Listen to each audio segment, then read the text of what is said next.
यह एक बहुत बड़ा अनाथालय था। वहां रहने वाले बच्चे असल में अनाथालय के मालिक के लिए पैसा कमाने के साधन थे। बच्चे हर दिन कड़ी मेहनत करते थे, लेकिन खाने के समय हर बच्चे को सिर्फ एक छोटा सा चम्मच दलिया मिलता था। एक दिन बच्चों ने तय किया कि वे चिट्ठी डालकर किसी एक को चुनेंगे जो मैनेजर से और खाना मांगेगा। दुर्भाग्य से नया आया लड़का आरव चुना गया। जब खाने का समय आया तो सबकी निगाहें उसी पर थीं। डरते डरते आरव कटोरा लेकर मैनेजर के पास गया और उससे थोड़ा और खाना मांगा। यह सुनकर मैनेजर गुस्से से पागल हो गया और उसे डंडे से मारने के लिए दौड़ पड़ा। यह बात अनाथालय के मालिक तक पहुंची। उसने गुस्से में आकर दरवाजे पर एक पोस्टर लगवा दिया कि जो भी इस लड़के को अपने साथ ले जाएगा उसे 5 पाउंड इनाम मिलेगा। कुछ समय बाद एक ताबूत की दुकान के मालिक ने आरव को अपने यहां काम पर रख लिया, लेकिन वहां भी उसकी हालत अच्छी नहीं थी।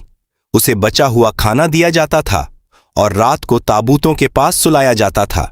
दुकान में काम करने वाला दूसरा लड़का निखिल अक्सर उसे तंग करता और अपना काम भी उसी से करवाता था। एक दिन निखिल ने आरव की मां के बारे में बुरा कहा। यह सुनकर आरव से रहा नहीं गया और उसने निखिल को मार दिया। मालिक और नौकरानी ने आकर आरव को पकड़ लिया और एक कमरे में बंद कर दिया। बाद में मालिक ने उसे बुरी तरह पीटा। अगली सुबह मौका मिलते ही आरव वहां से भाग गया और पैदल ही लंदन जाने का फैसला किया। रास्ते में वह खेतों में सोता, तालाब का पानी पीकर प्यास बुझाता और कई दिन तक भूखा प्यासा चलता रहा। आखिरकार वह थक कर सड़क पर बेहोश हो गया। तभी एक दयालु बूढ़ी औरत ने उसे देखा और खाना देकर उसकी मदद की। कुछ आराम करने के बाद आरव फिर से लंदन की ओर चल पड़ा। लंदन पहुंचने पर उसकी मुलाकात एक चालाक लड़के चंचल से हुई। उसने कहा कि वह उसे खाना और रहने की जगह दिला सकता है। वह आरव को एक गंदी गली में बने घर में ले गया। वहां जगन्नाथ नाम का आदमी रहता था, जो अनाथ बच्चों को चोर बनाकर उनसे चोरी करवाता था। आरव को यह सब समझ नहीं आया और वह वहीं रहने लगा। एक दिन चंचल और चिराग उसे अपने साथ बाहर ले गए। उन्होंने एक सज्जन आदमी की जेब से रूमाल चुरा लिया, लेकिन लोगों ने आरव को ही चोर समझकर पकड़ लिया।